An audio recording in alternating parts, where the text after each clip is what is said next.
Uh-oh, CNN messed up big time by allowing Trump to openly speak freely without BS crap that the Dems usually do. And the Dem propaganda media and the Dems are pissed. No questions are off the table, and we agreed to no conditions. We're here to give voters the answers that they deserve.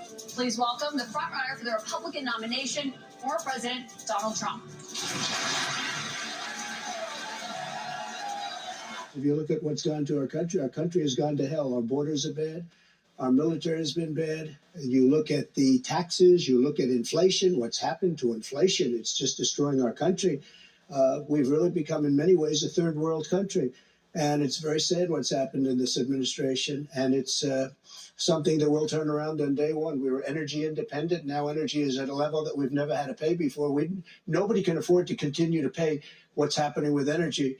But we were energy independent. We were getting out of Afghanistan with strength and with dignity. And instead we got out, we looked like fools, probably the most embarrassing moment in the history of our country. One of the big problems was that Nancy Pelosi, Crazy Nancy as I affectionately call her, Crazy Nancy Pelosi and the mayor of Washington were in charge, as you know, of security. And they did not do their job. National Guard. You're in charge of the They National are in Guard. Well, I offered them National Guard. I said, we'll give you soldiers, we'll give you National Guard, we'll give you whatever you want.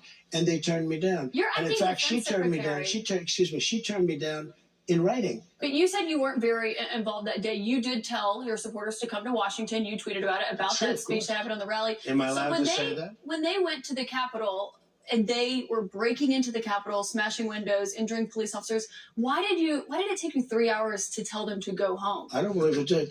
Oh, let me pull it out. I have to pull it out.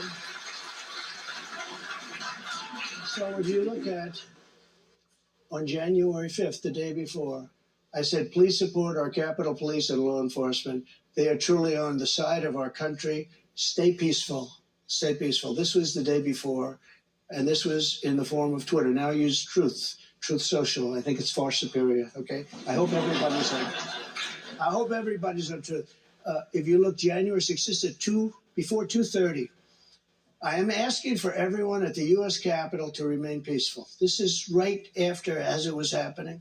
But what happened is they took it down. I don't know why. I think they took it down because it was so good. They didn't like it being up there. I am asking, and we didn't know until I got it back, because now I have 90 million people waiting for me to go back, but I'm on Truth and I'm staying on Truth. Listen, I am asking for everyone at the U.S. Capitol to remain peaceful. No violation. We want no violation. We want no violence. Remember, we are the party of law and order. Respect the law and our great men and women in blue. Thank you. That was at 2:30. That was very early.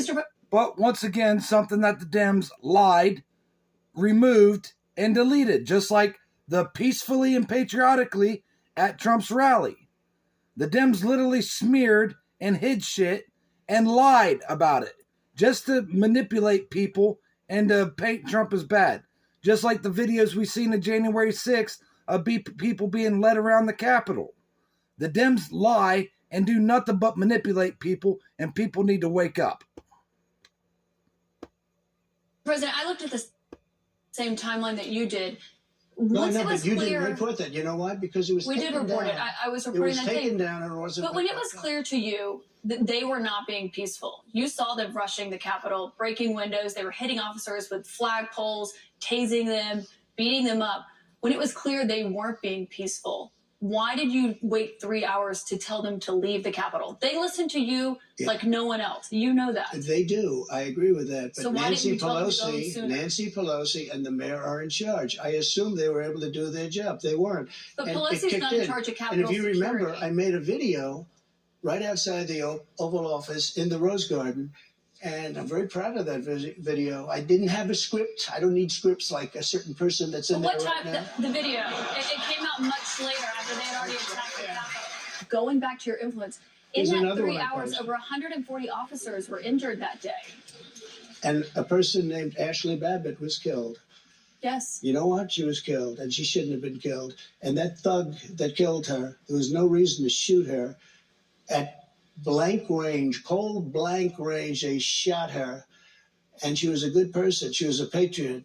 One There was person no who was reason. there- There was no reason, and he went on television to brag about the fact that he killed her. the officer was not bragging about the fact that he Oh, killed he her, was but bragging. one person. Will you pardon the January 6 rioters who were convicted of federal offenses? I am inclined to pardon many of them.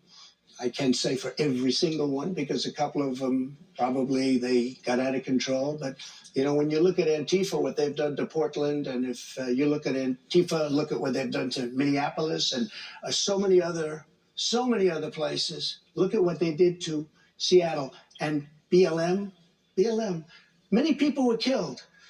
These people, I'm not trying to justify anything, but you have two standards of justice in this country. And what they've done, and I love that question, because what they've done to so many people is nothing. And then what they've done to these people, they've persecuted these people. And yeah, my answer is I am most likely, if I get in, I would say it will be a large portion of them. They did and it'll be very early on. And they're living in hell right now. So when it comes They're to living in pardons, hell. And they're policemen, and they're firemen, and they're soldiers, and they're carpenters and electricians, and they're great people. Many of them are just great people. Mr. President, one of the people who was convicted was a former policeman, but he was convicted of attacking a police officer, I should note. But when you said you are considering pardoning a large portion of those charged with crimes on January 6th, does that include the 4 Proud Boys members who were charged and convicted of seditious conspiracy? I don't know. I'd have to look at their case, but I will say in Washington, D.C., you cannot get a fair trial. You cannot. Just like in New York City, you can't get a fair trial.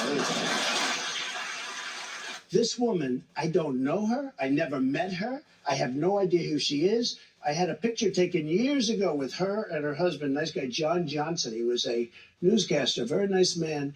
She called him an ape. Happens to be African American. Called him an ape. The judge wouldn't allow us to put that in. Her dog or her cat was named Vagina. The judge wouldn't allow to put that in. All of these things. But with her, they could put in anything. Access, This was Hollywood, a jury of 9 people who found you liable of sexual abuse. Do you think that will deter women from voting for you? No, I don't think so, because I think the whole thing, just so you understand, ready?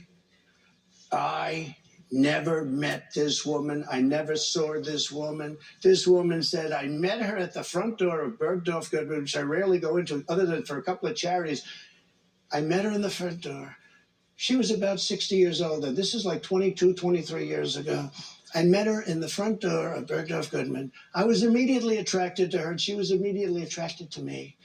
And we had this great chemistry. We're walking into a crowded department, so we had this great chemistry, and a few minutes later, we end up in a dressing room of Bergdorf Goodman, right near the cash register. And then she found out there are locks on the door. So she said, I found one that was open. She found one. She learned this at trial. She found one that was open. What kind of a woman meets somebody and brings them up, and within minutes, you're playing hanky-panky in a dressing room, okay? I don't know if she was married then or not. John Johnson, I feel sorry for you, John Johnson. Mr. President, What is the first thing you would do Can we fix your basement with our new basement? to help bring down the cost to make things more affordable? Drill, baby, drill. When we have a debt limit, and they use that very seriously to me, Schumer came in with Nancy Pelosi, and they were using it. We'll violate it. We'll do whatever. They talked a whole lot different than they do right now. I say to the Republicans out there, congressmen, senators, if they don't give you massive cuts, you're going to have to do a default. And I don't believe they're going to do a default, because I think the Democrats will absolutely cave, because you don't want to have that happen. But it's better than what we're doing right now, because we're spending money like drunken sailors. So just to be clear, Mr. President, you think the U.S. should default if the White House does not agree to the spending cuts Republicans are We demanding? might as well do it now, because you'll do it later, because we have to save this country. Our country is dying. Our country is being destroyed by stupid people, by very stupid people. You once said that